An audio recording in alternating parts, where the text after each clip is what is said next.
Yeah, well, no, yeah, I don't know, yeah. Hello, this is Ryan Riccitelli with asnews.net, and tonight I have Peter and Paul Schiebel, the notorious brothers who are behind Caution Kites out of Santa Cruz, California. So today I have them ringing in from Santa Cruz from their home, and how's it going tonight, guys? Going pretty good. How you doing out there? Oh, it's good, man. The weather's starting to warm up here in Texas. The wind's going to start blowing, and hopefully we'll get back on the water. But you guys got to come down and visit me, man. Sounds like you guys are doing better than us, man.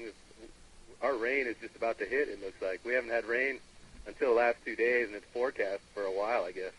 Yeah, that must be kind of miserable up there, because I imagine it gets cold. But when it is beautiful up there, it's like no other, man. You guys live in some beautiful country up there. Yep, can't deny that.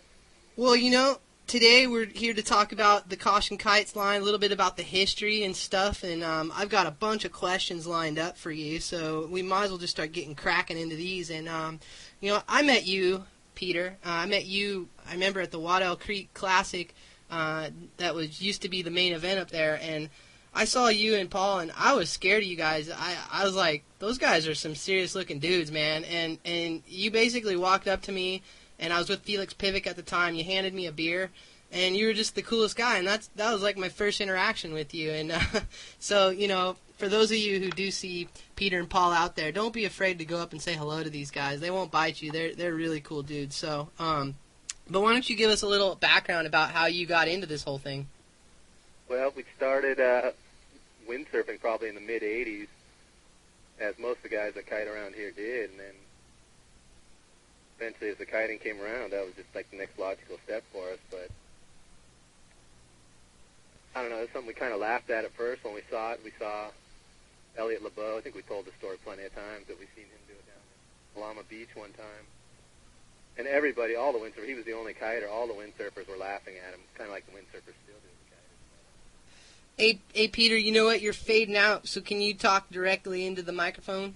All right, is that better? Oh, way better. I have these people who listen to my podcast, right. And every time the volume's low, I get emails, man. So I gotta look out for them. All right. Well, basically, like I said, we basically just came from a windsurfing background, and then we got into kiting, just as we saw it as another way to play in the waves. Well, and I remember when you guys launched the very first kite up there. It was it was first time I ever saw one. Was at one of the Waddell Creek Classics. It was like a yellow and blue prototype contest with the kiting as like a sideshow, kind of. Yeah, and you guys have come a long ways, you know. So, you know, here's the first question that I have, and my producer Marina Chang, she puts these together. You know, she said, what changed between 1998 and 1999 that made you guys take a plunge to start Caution Kites? But the original reason was we were building windsurf sails here. It was like this something that I was doing by myself, and then Paul was looking for something to do, so we thought maybe if we got some more work, we could work together, and then maybe getting into kiting would be a new avenue to pick up some more business, start building kites, because it was a new sport, kind of like when we got on to the beginning of windsurfing. And that's kind of, we did it mainly as just thinking it was something to do business-wise, not even thinking it'd be that fun to do as a sport, to tell you the truth. And so now, obviously, it's grown, and you guys, it was. I remember actually, I think the next year I came over to your guys' house, played a little foosball with you. Right. That's the secret of Peter that a lot of you don't know. He is like a foosball maniac. That guy. Actually, you play like professional competitions. Yeah, I play. I mean, I don't play at the pro level, unfortunately, but I play in the. I'll tell you straight up, it was me and Jason Slezak, and we were playing together, and you beat us, I think, with one hand. I hope so. I'd be embarrassed if I didn't. And then the point is, though, you guys were designing out of your workshop out in your backyard. Right, right. I mean, it was true soulful kite design at that time. Sewing machine, the whole 9 yards in there, the table, everything, and that's where everything was coming out of. And how have things changed over the years? Yeah, well, we still basically only do repairs back there now, but everything is done like pretty much just a modern style on the computer, and then email it overseas, and then have the prototype sent to us, as opposed to when we used to build them draw it on paper, like a little 8 by 12 piece of paper, and then scale it up, make the pattern. Two of us would spend a couple days building the kite, and then testing it and find out if it was, any good or not. It was really time consuming and a pain in the butt when you had a kite that didn't work. But now you can get like 5 prototypes sent at a time. Well, and you've always worked, in design, in sail design, and so like, what really influences the design of caution kites? Well, influences the design? I don't know what you mean. Just basically, what we're here, I guess you'd say, for having fun out in the surf or something. I'm not sure what influences it, but I guess I heard somebody told me recently that most of the guys on the PKRA are still using kites. I guess you would know if that's true or not. Is that? Yeah, it's true. I mean, most of those guys are they're really into the performance aspects. Right. So I guess our influence here would, like I said, would be wave style or something like that. We don't really get a lot of freestyle here in Santa Cruz. Most of the guys aren't, they're pretty on the lower end of the jumping scale and such. So I guess you'd say the wave influence. Yeah, and that makes sense also, too, because Waddell Creek is such a great place, and you guys do a lot of your testing out there, right? We get great conditions for wave riding, but we also have, like, cold, sharky water, so it's not like you'd be, like, breaking down water too much. You know what? I keep on, you keep on fading in and out, and you get strong for a minute, and then you kind of fade out, so I don't know if we can work on that. All right, I'll try and hold the phone right here. Yeah, that's way better. I'm sorry to be on that. Problem. I just get everybody comes into the lounge, or everybody in the lounge starts complaining. Right, I hear you. That's perfect. Well, and, I just actually read an email that one of your kites won the speed record. Yeah, we saw that too. We were really excited about that. And as far as I know, I think it was just just a customer of ours in Europe, in Germany. I'm pretty sure not a team rider. Maybe with he's a team rider for our German distributor. Of course he's a team rider. What do you mean? Oh, yeah. But it's a stock kite they use. It's not like we are designing speed kites. It's the same kite we use in the waves that our freestyle guys use and everything. It's the exact same stock kite. That's interesting. So, basically a guy took one off the shelf, went out to the speed trial location and actually won. And do you guys know the exact time? I think it was like in the 50s. Yeah, it was like I think around 53 or something like that. Maybe the high and the average. I don't remember. We have it in our new ad coming out. I have all the stuff on email, but it's pretty cool to have the guy do that. And I may working with him a little bit, giving him even a faster kite, try to work on something like that with him. I actually just someone just piped in it was the leading 2007 GPS speed rankings, and he was ahead of a windsurfer. That's pretty impressive. We like that. Well, so, Caution, you guys started your own factory here in 2005. How has owning your own facility changed the way you guys do business? Well, it made it more pressure to have something for the factory to do year-round as opposed to just during the season. So that's why we picked up some other business. We ended up building kites for some other companies at the same time, just to help with the downtime for us. More responsibility, basically, but at the same time, it allows us to get the product, the exact product we want. Yeah, that makes sense. And, there's another question here from a forum user. It says, some people say your kites are more powerful than others. Do you guys use any other type of sizing, or you just pack more power per meter squared? I don't know if that's true. I don't know if they are more powerful per size. That's not something I've really heard, but it'd be good if it's true. We size them just like everyone else. We go by the regular sizing. Yeah, that's got to be, and everybody has a different experience on a kite as well. So, but like I say, with what we do here, man, I try to channel everyone's questions. Right. I know you're not like cruising the forums. That's not your cup of tea. But like, what we do is we put this out on 20 different forums, and we allow anyone to ask any question they want to you guys. And then I'm the monkey on the stick who asks you the question. I just say it's not something I've really heard. I didn't know. Maybe if it's true, that's good, I guess. Yeah. Well, another question is, what manufacturers, like what other kites? It says you manufacture kites for others in this industry, and who are they? guess that's kind of a Disclosure issue. yeah. So it's not something we really talk about. We do build them for a couple other companies, but No it's not problem. We something- don't gotta release that on here. Yeah, we don't want to release it either. So Yeah, we sign it, basically disclosure issues with them, not release their name. You know. Does that help for your interview at all? Oh, guess what? Guess who's calling in and interrupting our interview? Corky Colin. Perfect. Perfect. Oh, that's all right. We don't need to get him on the line. It's so funny. All these guys, they know that I do this thing, and for some reason they always decide to call in right at this time. So, hey, Corky, I know you'll listen to this tomorrow. So thanks for interrupting, bro. But anyway, here's another question. A lot of riders from the forums gave you guys props for your products, but think your marketing is very laid back, unlike some of the other companies that do extensive advertising 24/7 in print or on the web. The guy's screen name is Radio B-Tech, wants to know if you feel that your marketing audience sees through the hype and if you feel your laid-back marketing style is working for you. Now that's a question. There's a question. I don't know if you can hear me, but we hope that everyone can see through it. A lot of the people that are pimping stuff on there, industry people, and you get in there and you just get in wars with them, and it doesn't help anyone out. And it comes down to money, too. We're more of a grassroots kind of company. We're not a big company.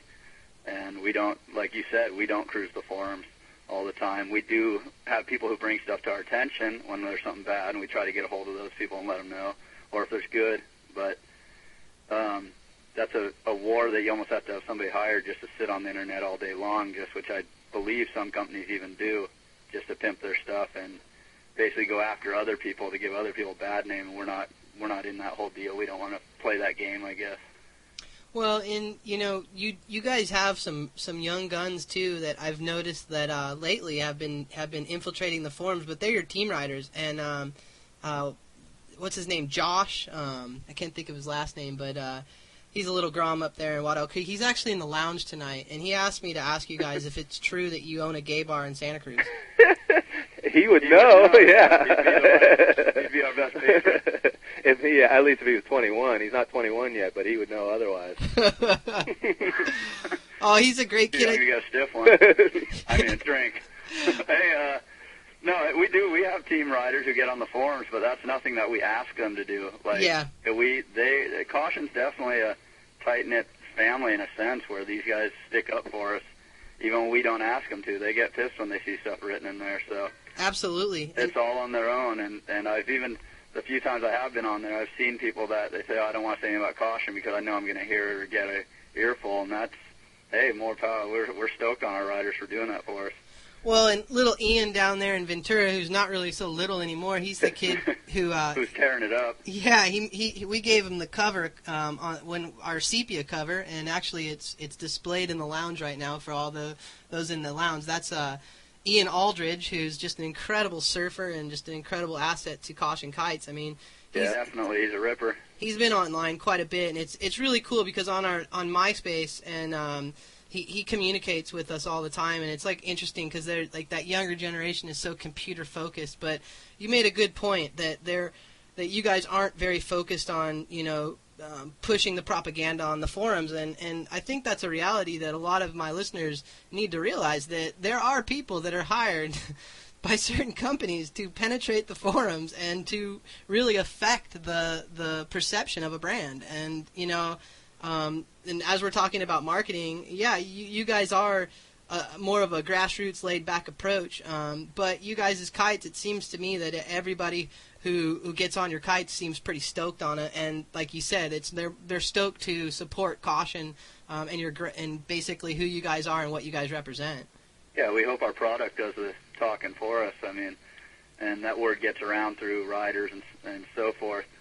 We see more value in getting good riders out there who can, out at the beach, can talk than being on the chat pages and stuff like that. Well, and here's another question. It kind of goes along with your team riders. It says, speaking about marketing, the freestylers want to know which team riders in 2007 will be competing on the PKRA, or do you guys have anybody? That's a great question. No, we have riders. Most of them that do the PKR, they're all overseas international riders who are, in a sense, sponsored by our distributors in those certain countries. I mean, we've had the Dutch champion at one time. We've had quite a few guys. A lot of times those guys get snatched up by bigger companies once they get recognized, and that's just part of the business, I guess. But at least they got to the place where they were on our kites, so that's pretty satisfying for us. But I'm sure we're gonna have a handful of guys. I know there's a few guys this year, but I couldn't give you a list of them. I mean, right, that's the individual distributor overseas who deals with that. We just help them with some product, let them deal out who they want to give it to. Which makes sense. And actually, I'm sorry I murdered that guy. I murdered that question. That was asked by a guy named Freestyler. That's his screen name. I get mixed up, man. Some of these people have some really in-depth screen names, and I'm just the messenger here, trying to shoot the message across. Right. So, and his other question was, he wants to know if your website is going to be updated, and if so, will it be equally as minimalistic? It will be updated, and we are working on that with actually a few different people. So, and you might know of one of the guys that we've been talking to. Yeah. Actually, no, we want to get. The guy's totally right. We want to get a better website out. The other one that we did was, we've done stuff through the years, but like we say, we're a small company and we don't have a lot of employees. We concentrate more on getting the kites out and making the kite, and so it's basically Jeff, Peter, and I running the whole thing. So we want to get, we are working on it now, getting a better website out for all our riders and all the consumers, because we feel we need to do that for them. But it's definitely not front runner for us right now, getting our 07 products ahead of that. So we're working on it. Well, and there's a lot of companies that really have some very in-depth websites, but it's kind of nice to know that everybody's coming to your website, and even if it is minimalistic. Yeah, exactly. Even if it is 05 stuff, still or 04 stuff. Well, and for those of you guys who don't know Peter and Paul, I mean, these guys, I mean, how can I describe you guys, man? They're very tall. They got these big, long goatees, and if you didn't know them, they kind of like, I don't want to say you guys look like bikers, but I mean, shit, you scared the shit out of me when I first met you. But they're super cool guys, and I remember I tried to get you guys on the podcast I think like 6 months ago, and you guys just like laughed at me. Podcasting, what the hell is that? Who talked us into it this time? I missed that whole thing. See, I told you it was painless. There's people out there who love to talk, and which isn't a bad thing, but we definitely were dreading it all day, going, oh man, nobody wants to hear what we got, ramble on and talk, but at least it was you we knew we were talking to, so yeah. It made it easier to have a buddy on the other side. Yeah, we won't go into my nickname, but we'll just say that I'm the midget. HLM. HLM. That's the. And the thing about about our website, the people who know us actually think they're even shocked that we have a website. So it's minimalistic to some people. Some people think that's like above and beyond the Call of Duty. Surprised we have that much. Yeah, that's true, and we got to give some props to Bird Dog. Jeff Burton. Bird Dog. Of course, he's done. Bird Dog's been great. Yeah, Jeff Burton. He's also just he's an icon in our sport. I mean, he's one of those overlooked kind of guys because he's always been so behind the scenes. Right. But I mean, he's been around since day one and helped this sport grow and contests and everything. Yeah, I mean, and scary guy. What's that? He's a real scary guy. He's the guy you should be scared of. I remember when last year at the kite show down in Cabarete, and actually, interesting enough, I just got back from the Dominican Republic in Cabarete, and I know that everybody was really stoked to have you guys down there, but you guys left your thumbprint on that place.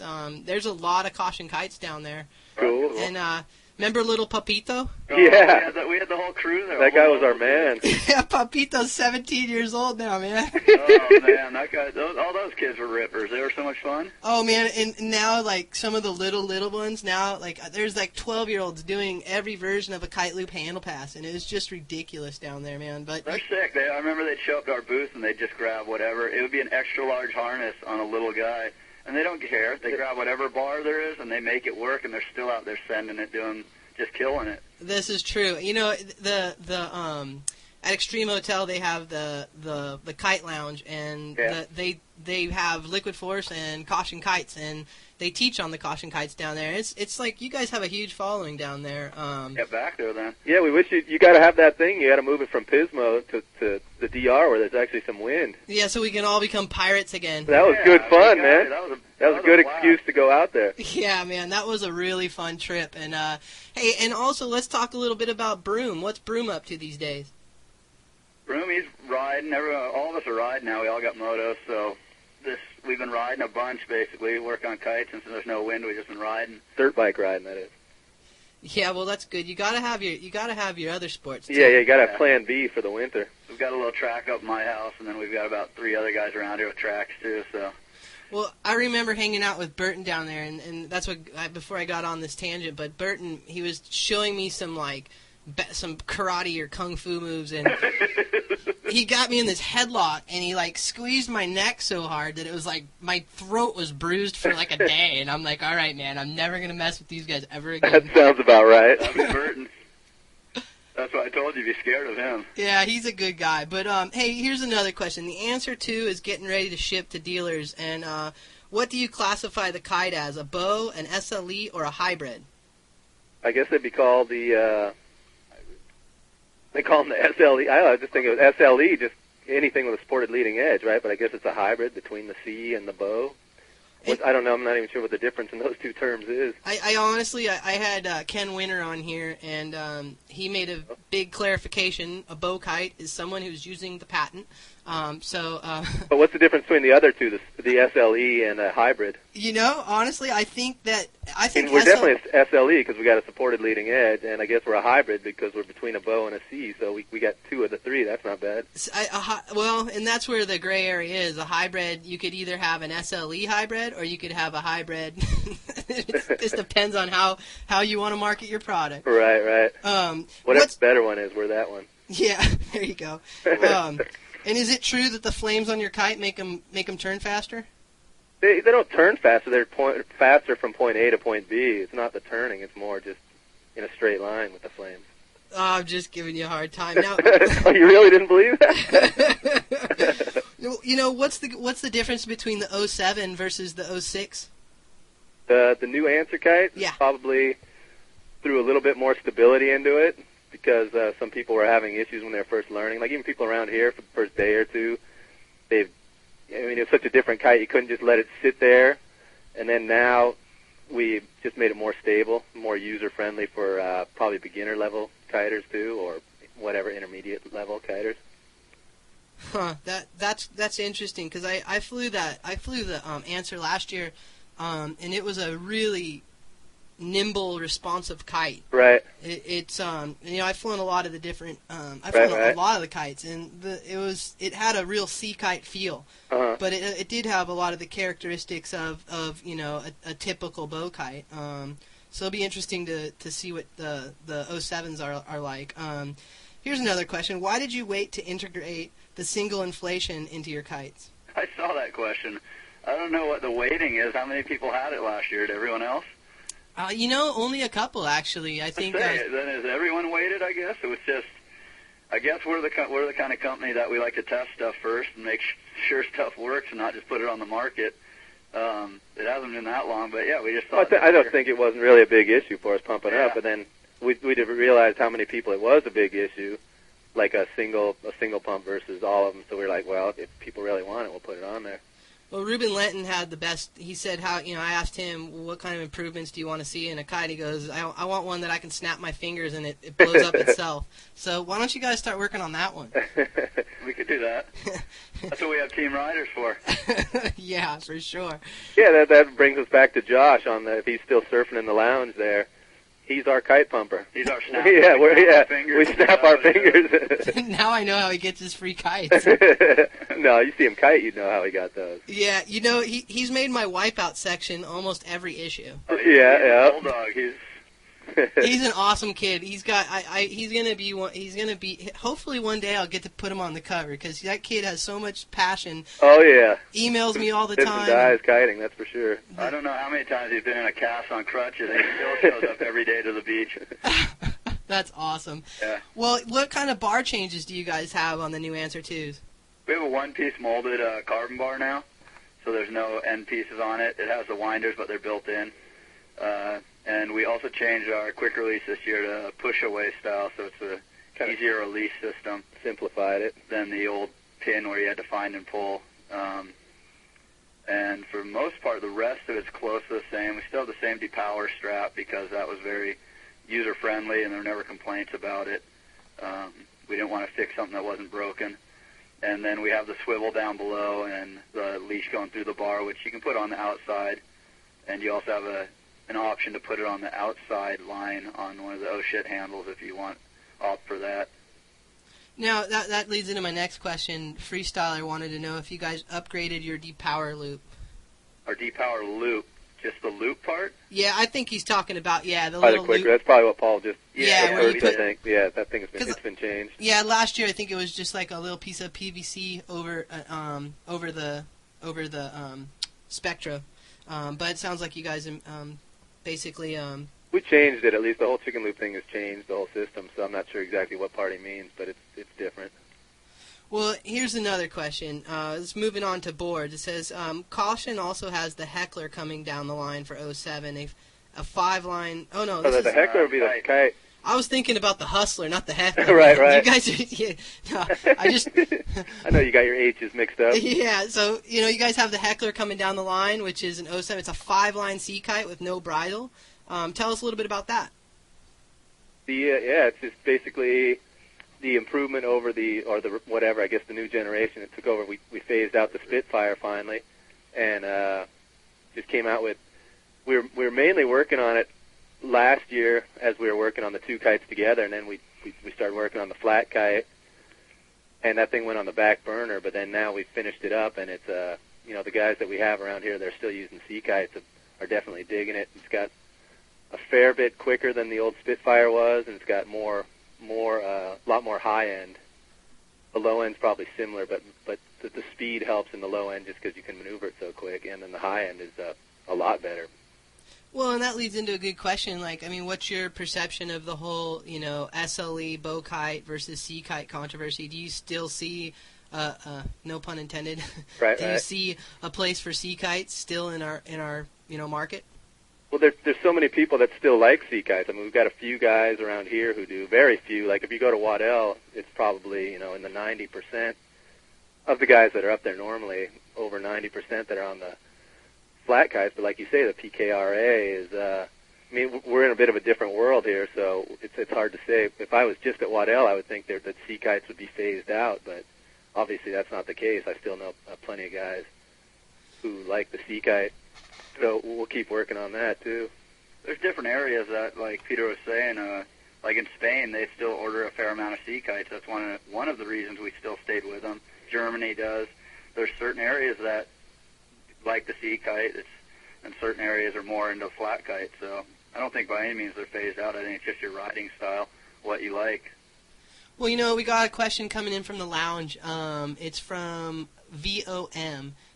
He wants to know if the 07 answers are as fast as the 06, and is there improvement in the stability, did the improvement in the stability change anything in the flying characteristics of the kite? Well, it didn't really. It made it, we made it a really stable kite, then the thing was really slow, so then we kind of worked back and forth and compromised. We took away, you just couldn't have grease lightning and super stability is what we found. So we just found the happy medium, where you could be happy still riding waves and still, a beginner intermediate kiter would have a good time using it too. Something that would be good for everybody. Well, and this is an interesting question. How do you think the Heckler will do compared to the Answer 2? The Heckler, I don't think anybody in Santa Cruz will buy one. That'll tell you anything. But like I say, it's flat kite country around here, and then I think down, mostly along the coast here in California is like that. But then some of the guys that are up in the San Francisco Bay, they're still using sea kites. So I guess it's probably one of those type things where flat water guys and maybe even in the real light winds, they're using more of the sea kites where you don't have to keep the bar pulled. Some of those guys, I guess, are still liking the big sea kites. Well, you guys have a fan in the lounge. His name's I'm Out, and he basically, I mentioned the Hustler, and I saw Love the Hustler. I mentioned the Sea Kite. That board's been really popular for us. Yeah, and then his other thing was, once we started talking about Sea Kites, love the Sea Kites. So, I don't know who that is. it's profound. Here's another question. A forum user wants to know, in what aspects has the Heckler improved and adjusted over the Spitfire 3? And I know you talked about that briefly, but... Yeah, I think mainly maneuverability. It's got the two biggest improvements on it are, like I was saying before, you can take it out in a lot more wind. Like the new 12, you don't get blown off the water when the old 12 would. You can go in a lot more wind, and it's more maneuverable, a lot quicker. So I guess it doesn't really have better low end, but at the same time, the speed, you know how when you get underpowered, you can generate your own power by weaving the kite up and down, so maybe it gets low end that way by maneuverability. But it's definitely, the people who've been using it have been liking it. Well, it's interesting because I live here in Texas, and we have the Kiteboarder magazine compound, and I live up on the top story. I have like a nice 3-bedroom place to myself, and then downstairs I have Griff and I have Zach Kleppe. They're both like up and coming, aspiring pro kiteboarders, and they also coach for the school, but they are like completely anti-SLE and bow kites. They are all about sea kites. Right. And they tell me that I'm just gay because I fly bow kites. Right. But you gotta, I think back to remember, like Kite Beach was exclusively hard lines and kind of bindings. At first there was like the hardcore crew that didn't want to switch, and almost all those guys now are like on, I wouldn't say they're exclusively on it, and it's certainly not all, but most of those guys, have gone, a lot of those guys have gone to chicken loops and stuff like that. All of them, I think. What's that? I think all of them. Well, almost. Yeah, I can't say all, but most of them. Most of them have gone to chicken loops, but it's not like anybody from the chicken loop went back to hardline. I can't think of anybody who went back that way. It's kind of more like stubborn guys who like to stay hardcore. The way I look at it, I look at it almost as that same change from hardline to chicken loop. Yeah, we got into the debate a couple nights ago, and it's kind of nice because I can just walk downstairs, and I mean anything that has to do with kiteboarding. They live, breathe, and eat. Right. And they have every magazine down there. They have every DVD. They're just on every forum, and they criticize everything. Right. And they're talking. That's good. I mean, it is good. They keep me on my toes, man. But they were talking about they love to do the kite loops, and a lot of the. I mean, I know that a lot of the manufacturers have evolved the SLEs to loop less off, or do kite loops less off of the pivoting off of the the wingtip. But I mean, that's mainly they like the power of the sea kite, and they constantly talk about the power of the sea kite. Oh, the power. Right. The sea kite does have some things. It's just like you had the power of the hard line when you didn't have a chicken loop, right? People like that yank, the constant yank, because they thought it was wimpy to use a chicken loop. And I just think the SLEs make kiting easier, which, it's not like we're young dudes or whatever. And for the general public, easier is what you want. I mean, any sport is fun. Like motorcycle, you want more suspension, better suspension on your bike. Mountain bikes, you don't want to ride hardtails and stuff like that anymore. You try to make it as easy as you can. The way I look at it, but of course, if you're young and you're crazy, you might want the, you want to do something that the older guys aren't doing. You want to be kite looping on the sea kites with a hard line and stuff like that. Yeah, and actually, you're absolutely right. Griff is this 18-year-old kid, and he's the kid that I don't know if you saw the magazine where it's in the gorge, and he's like doing the jump over the crowd. So right. Exactly. I mean, you want to be doing stuff that the old guys aren't doing. You want to be a crazy kid from the mice. I mean, it's more hardcore doing the sea kite loops and stuff like that. But like I say, for the average guy or the general public, or even old cronies like me or wave riding, it's just easier to go out and have fun. You can do more stuff on the wave and such. And hey, man, I've seen you school some of the young guns up at Waddell when the Waddell Creek Classic was going on. Foosball, maybe. Oh, come on, Mr. Humble. No, those are the days. But you're right, though. The young kids, they definitely, they're. What the funny thing, too, is, Zach, I used to be all about the fixed, riding fixed boots, and I give him crap, but he tells me he learned it from me. And I'm like, great. Conversations with you, Ricky, about all that stuff, where you'd come back from Hawaii and you'd be like, oh, it's only bindings or it's only this. So Oh, man. You gotta ask those kids in 20 years from now what they think's the best. Oh, as I say, hey, it's 8 years later, and I'm still making my way in this sport. So We all are. It's all a learning process. Well, we got some more. We got some more questions coming in from the lounge, and this is more on the board end. What are the changes in the Red Line and Hustler? The Red Line, we did a little tail change on it. It releases the water a little bit different, just a little bit, but it's more. I mean, it's a new look on it. The graphics are new on it, but the Red Line's been basically our board from the start. That's been a staple for a caution. We've done races on it, rode waves on it. It's just a great all-around board. We introduced, was it last year, I guess, we introduced the Hustler, and that thing has just been killing it for us. That's a Jimmy Lewis design board that we did with Jimmy Lewis, and it's a great board. I ride that one now. I usually ride my twin tip, but for all around, that's just a great board. It's you can use it as a beginner. You can use it in the waves. You can use it on flat water. It's whoever the guy in the lounge who said the Hustler loves it, he's right. Because that board is, everyone who jumps on it, I get emails all the time say it's helped their kiting a ton. So it's just the magic board. Well, Burton sent me one down for the school, and we've gotten a lot of people up on that board. So that board is definitely a great board. I mean, we got the big one, so great board. Now, there's another question. Any details on the Trespass? Yeah, the Trespass. We're working with two different companies on our boards right now. We're working with Santa Cruz boards on a 511 that we are in the process of getting shipped over here right now.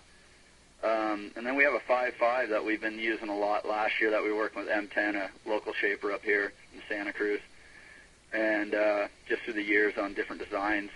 And we're also sizing doing a 6.0 that is in its prototype right now stage that we're having sent over. So that one's hopefully going to be released right away too. But so we'll have a 5.5, a 5.11, and a 6.0 would be our surf line. And the boards are just, they've been working great. People have been loving them. Even the 5.5 people think is a little small at some times. They look at it, but they jump on it and can't believe how good it is and how floaty it is. I mean, I weigh 200 pounds, and I ride that thing all the time. So 220. Shit, I thought you weighed like 280. Man. Yeah, 200 pounds. He was joking, I think. We're on the telephone right now. You can't see me. He's like a girl, you know. He's got to like... The weight I want when I'm on the phone. Yeah, don't ask a woman her weight. I'm just glad I'm in Texas and he's in Santa Cruz. I wouldn't get away with that if I was standing next to him. Hey, you know, we're getting called out in the lounge. Gusto Maximus. Sweet name. Yeah, I know. They've got some great screen names. He says, so Caesar for kids, what do the bros ride? And, you know, I got to say, like, you know what, that's not true. Caesar not just for kids. I mean, Marina Chang, my publisher, she's a tried and true sea kite rider. And I know a lot of people who swear by the sea kites, but, you know, so Gusto... Time will tell. Yeah, time will tell. I mean, I personally like the SL Leagues because I can go out there and come in and my body doesn't hurt as bad when I screw up. No, you're right. I mean, I've got a bad knee. I've had surgeries. I mean, we ride, well, if that's what he's asking, we both ride the flat kite, our SLE kite, our hybrid, the answer, so. Well, hey, there's another question in here about the board. It says, what do you think of the thruster versus the quad? Because I know that like a lot of the companies are putting out surfboards with thrusters and now a lot of them are pushing the quad. Right. We used, I think even before we got on the twin tip thing in the old days, we did quads and thrusters, and we found there wasn't a huge difference between, you know, either one. So as we've tried these boards we've had here, we've tried them both ways too, and we found that if there's no real noticeable benefit, if any. I don't think there was any benefit on the boards that we had quads on, so we didn't really see any reason to put the extra fin box and all that stuff. Since there was not, you know, we didn't really get anything out of it, we just stayed with the old tried and tested tri-fin. Yeah, I think it's a little cleaner feel just with the tri-fin. I used to be a firm believer in the quad. I always wanted a quad, and then I started realizing that I didn't know why I wanted it all the time. Right. So once you try them both, there's no. Hey, it feels cleaner with this tri-fin actually to me, and it's just more simple. It's simpler for people, and people are used to it, and that's the way we went. Lightens the board up too. It's just, I just think it's a cleaner feel. Well, you know, here's another question from Freestyler. What's the difference between the 5.5 Trespass and the 5.11 Trespass? The volume on them's a big difference. They're two different shapes too. I mean, they're both the same. They're both the squash tail design on them. but there's quite a bit more volume on the 511. Yeah, it's thicker too. And there's people that are loving it. You can ask Josh in the lounge there. He's been riding it, and he loves that board. I ride the 5.5 right now, but Dave Broom, he's riding the 511. They're just the volume on them's different, a little bit different riding style, but both of them, I like them both. I've ridden them both and like them both. So. Josh, when someone in the lounge, there's a whole other dialogue that goes on in the lounge. And people talk about all kinds of things. And so someone asked what the difference is, and before I asked it, and he put graphics. Well, and 6 inches. Don't forget about that. Actually, the volume on it's a thicker board altogether. Not just wider, but it's a beefier board. He's a funny kid. I like Josh. Here's a good question from Heath from Santa Cruz. He said, I borrowed the new 5.5 directional from one of your team riders, and I thought that the bottom turns were really smooth, and it was nice and snappy off the top. But when will I be able to take one home, and will the production boards have plugs for a leash? Also, are you guys coming out with something that has a little more volume for really light conditions? Yeah, I guess we sort of went over that stuff already. We're in the process right now of getting the boards sent over here. We're going to have our first run's going to be about 50 boards, and a lot of them are spoken for, but we'll have boards. The 6.0 is just going to be, we're having some samples sent over at the same time and are going to be basically just testing them. We've already tested it, but we want to test them with the layup that they set up. So they should be hopefully available within about a month and a half. And what's that like? Leash plugs. Yeah, what about the leash plug? The leash plugs, we've gone back and forth. Some people just don't want the plug in there, and they put it into their foot strap hole. We've done both. I think it's probably better, and these are just the first samples that are coming out right now that will probably put a leash plug hole in it for people. So leashes are a bit sketchy. Yeah, they are. There's just certain places that people want to use them. Yeah, there's a couple of times that the guys are going strapless, and if there's rocks inside and some good surf, that's like the one time, like Brendan at Scott's, he goes strapless, and then he's the one guy who would like a leash up here. Most of the guys, if they got straps, that leash is not an issue. Yeah, there's another kid we got to throw some props out to is Brendan Richards. He's the man in Santa Cruz for sure. Most of the shots. Josh is. Josh is too. Josh is like, I'm sure he gets pumped up, but Brendan. Josh is our bulldog. He's the bulldog, yeah. Hollywood's more our finesse man. Hollywood, there's his nickname there. H Wood. Yeah. Hey, there's another question coming in from the lounge. Can the trespass be used for light wind, or does it have too much rocker? No, it can definitely be used for light wind. We use it on light wind. You can use it without straps. The 511 is actually, back to that, the 511 is actually a surfboard. It was originally a surfboard that was designed by Fletcher, Christian Fletcher with Santa Cruz. And they designed it, and it was a board that we decided we used, and we liked it a lot, so we started making it as one of our boards. So it's literally a surfboard. The 5.5 is more designed sort of towards kiting, but they're all able to go out in light wind. That's what I was saying before about the 5.5. I use it in really light wind, and like I said, I'm 180 pounds, so. Soaking wet. He just lost another 20 pounds. Soaking wet, he's 180 Yeah, he loses 20 pounds every time he mentions it. He's a sexy little kiteboarder. He's doing sit-ups right now. Hey, there's a question here from Vom, V-O-M. When will there be a picture of the trespass on the Minimal website? When the new website comes up, it'll be there. Hey, maybe you guys actually, if you read my last editorial, the whole idea of it, or the whole concept was simplify. Yeah, that's what we read. Yeah, so it's all good. Live by what you say. Well, I try. Well, what's cool is actually the lounge is lighting up. There's some cool dialogue going on in the lounge, and it seems like every week when we get the lounge going, it's always like the following of the manufacturer. Do any of the people in the lounge know DP, Dana Pinto? Oh, she just ran out of the room. Come here, Dana. Yeah, wait a minute. She just ran out of the room. Dana Pinto, the woman who took kiteboarding by storm and was at the very top of the sport and then just walked away. Yeah. She was like top 5 in the world, and she just disappeared. She just couldn't handle the catfights. I guess so. Exactly. I actually remember hanging out with Dana, and I always liked when she was at the contest, but man, I could just see her. She would just cringe because, I mean, back then, man, the girls, they were friendly, but they really weren't that friendly. It's still like that. That's how girls always are. It was all fun and games until the trophies came out and Dana kicked her out. Exactly. Those are some good shows. Yeah, for sure. Well, you know what? Let's get back to some of these questions here. Bling Bling, that's his name. He wants to know, what is the typical work day for you like? That's a good one. Foosball in the morning. Yeah. We usually get up. No, Paul gets up early because he's got kids. I don't usually get up. I guess here's how my day goes. I get up in the morning, take the kids to school, come down, answer emails. If we have some repairs, maybe work on some of that, check just stuff on the internet, and then around 11:15, Peter rolls out of bed. So we go to lunch over at Taco Bell, drive over, have our lunch, and our meeting, if anyone needs to find us, that's the one place they can always find us. They come there at that time.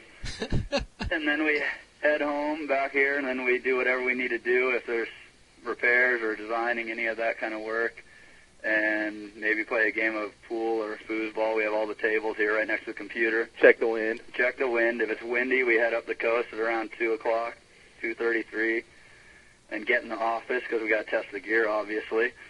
And then if it's not windy, then we usually take the motos and take off somewhere and go riding or do something like that. Well, you know, I can imagine that you guys obviously have a lot of fun up there, but, you know, you guys do travel quite a bit over to Sri Lanka, and what's that like? Yeah, I was just over there probably about 6 weeks ago or maybe a little longer. They kind of got a little bit of Civil War type thing going on right now.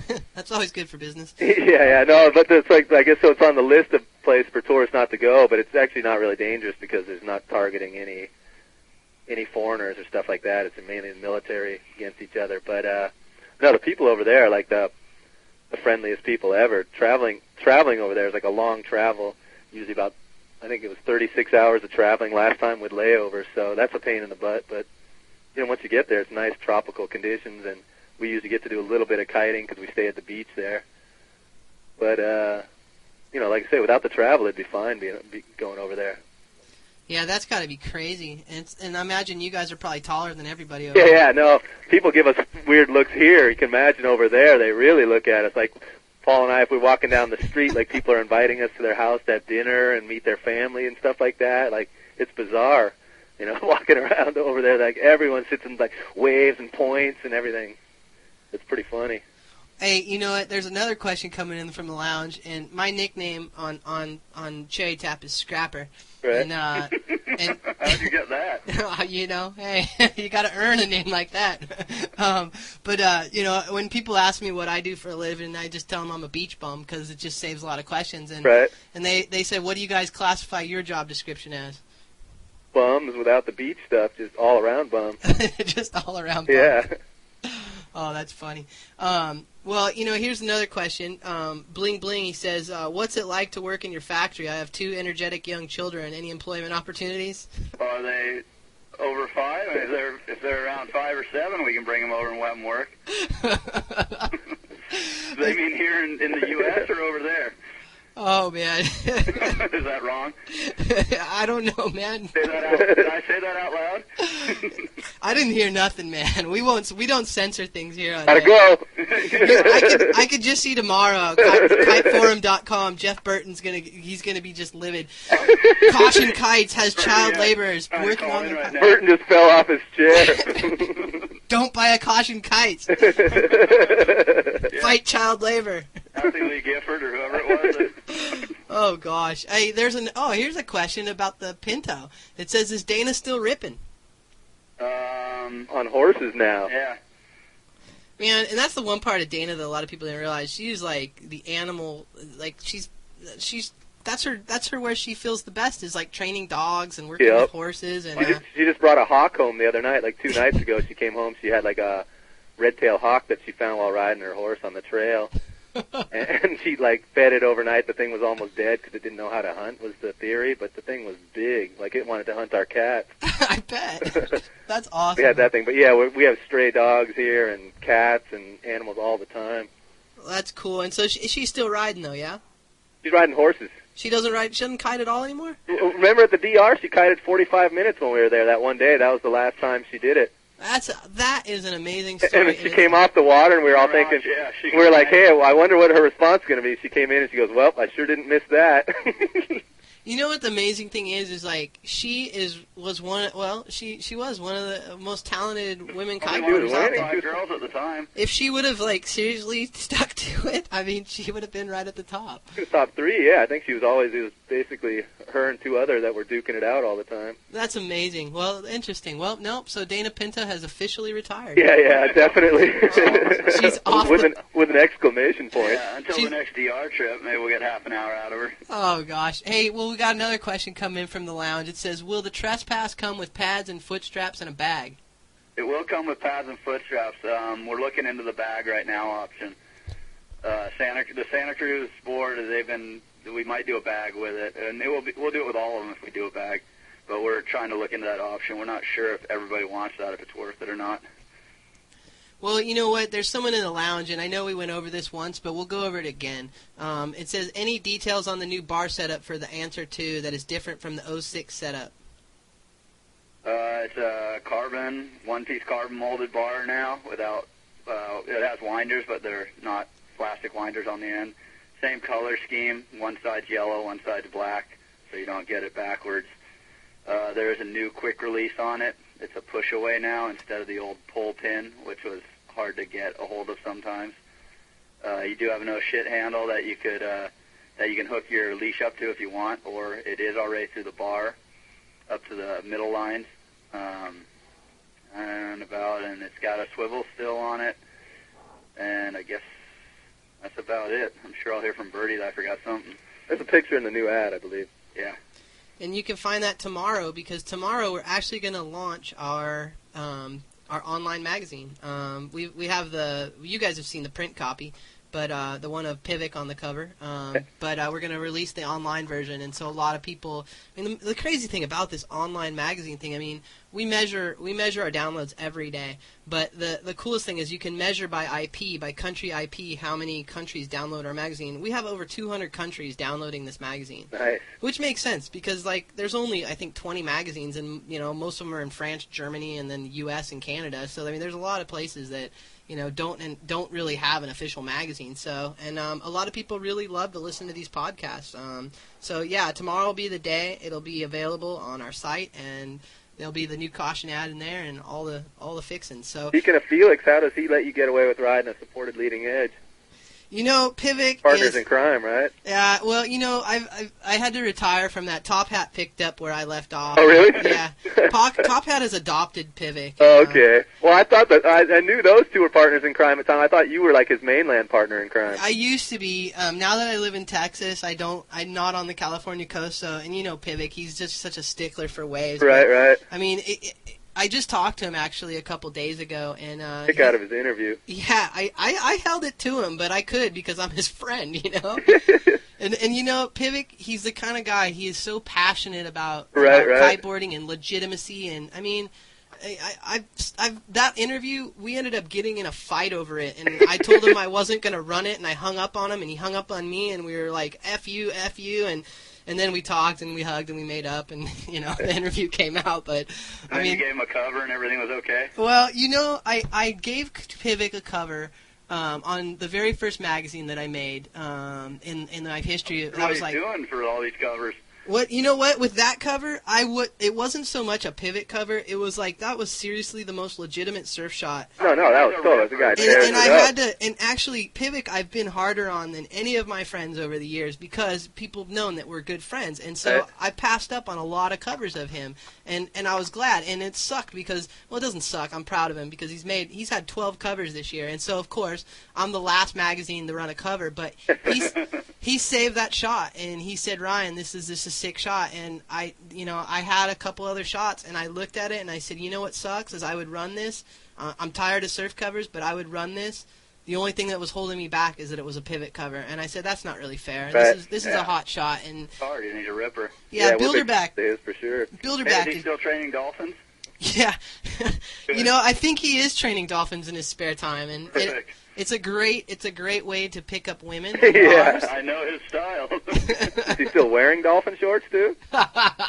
You know, Pivik is one of those guys. I mean, he sent me photos of him for his interview, and I kid you not, he sends me a photo of him in the desert taking a dump. And I'm like, and he's all, "Oi, Riccitelli, it's pretty gnarly, huh? You can't run that, can you?" And I'm like, "No, Pivik." And I was like totally shocked that he like sent me this photo. And Jeff Pfeffer took it, which is even more scary. But I mean, it was literally Pivik taking a dump in the desert, and I'm like, dude, but that's Pivik, you know. I mean, the kid, like, he owns 2 pairs of shorts, right. 2 pairs of Dickies. He wears them every day, and he flies only his 9-meter Irish kites, and he has his bar setups, and he's just like, yeah, he's just Pivik, man. He's just like. He knows what he likes. He knows what he likes. But you know, here's a great question for you. This is my favorite question of the whole interview.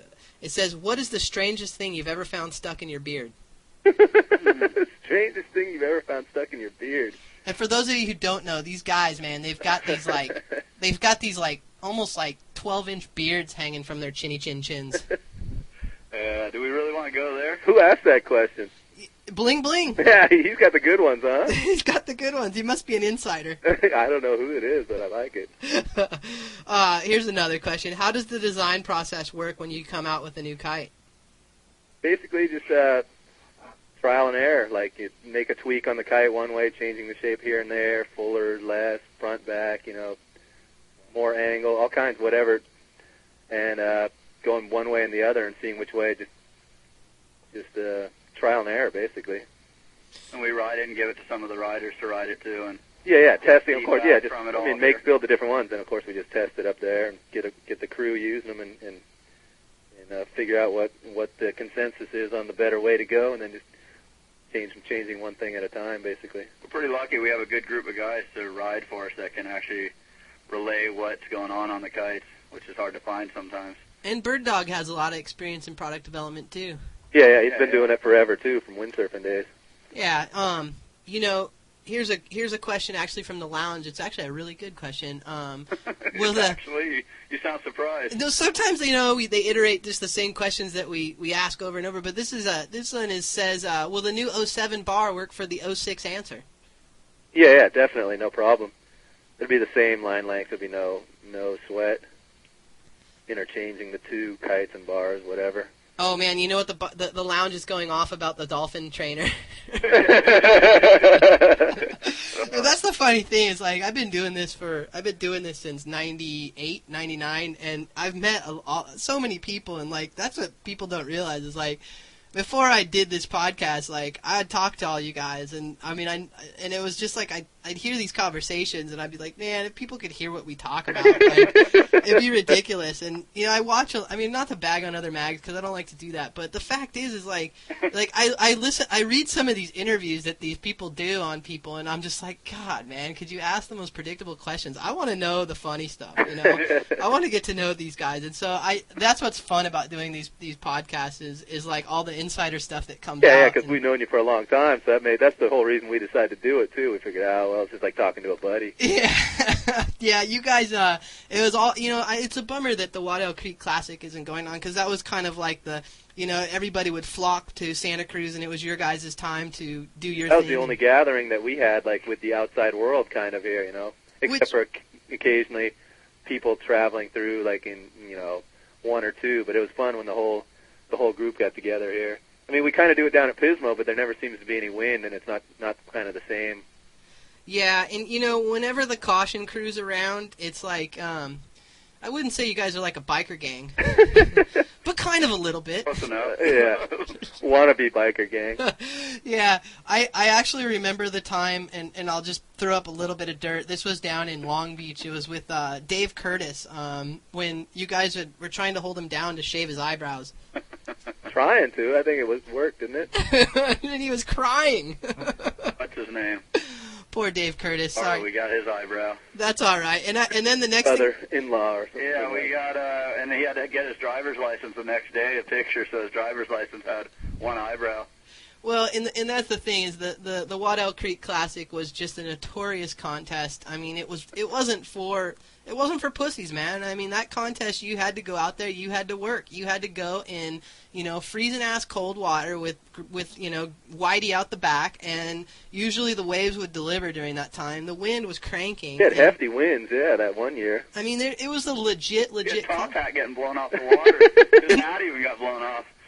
You'd show up at like 8 in the morning freezing your nuts off, and then by the end of the day you had boulders in your eyes from all the dirt. But it was it was like that was the contest where you didn't really party because you were too tired. Right. You were dead. We tried to go out and no one was even... You were weather beaten. Yeah, well, you know what? We got to wrap things up, but I have one last question to ask both of you. What would you be doing if you weren't in the kite business?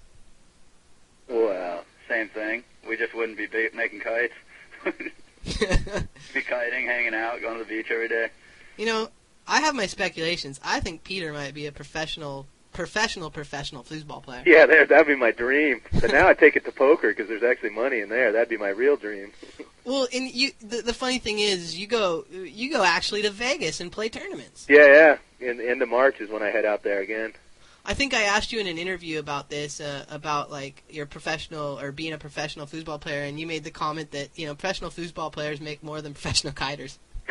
Maybe at the time I might have said that. Did I say that? No. Yes, you did, and I actually believed you. I think they did at the time. That was in the early days. Definitely the kiters make more than the foosballers nowadays. No question. I think I'd follow in Felix's footsteps and become a dolphin trainer. Yeah, Pivic has the biggest sham. The best thing is he made up an actual ID card that he photoshopped a SeaWorld logo on. You can't go wrong with that. But he has one little error, and he's like, "Oh, Riccitelli, I spelt one of the words wrong." He's like, "You think they're gonna figure it out?" And he fully laminated it, and so when girls call him on it, he just pulls out his dolphin trainer card. Nice. That wasn't a one-time move. That's a common... Well, you know what, guys? I want to give you a chance to throw some shouts out to whoever you want to throw some shouts out to, and we'll wrap this sucker up. Well, I'm definitely throwing out to Bird Dog. I'm not going to get on his bad list. You don't want to be on Bird Dog's bad list. I don't even know how that lounge works, but I'll just say hi to everyone at the lounge and Josh in there for keeping us represented, and Hollywood and our whole crew of riders. Yeah, we want to thank all the guys who supported us for the years here. Like, I don't want to start naming names, like Hollywood and Bruce and... like Ryan. Yeah.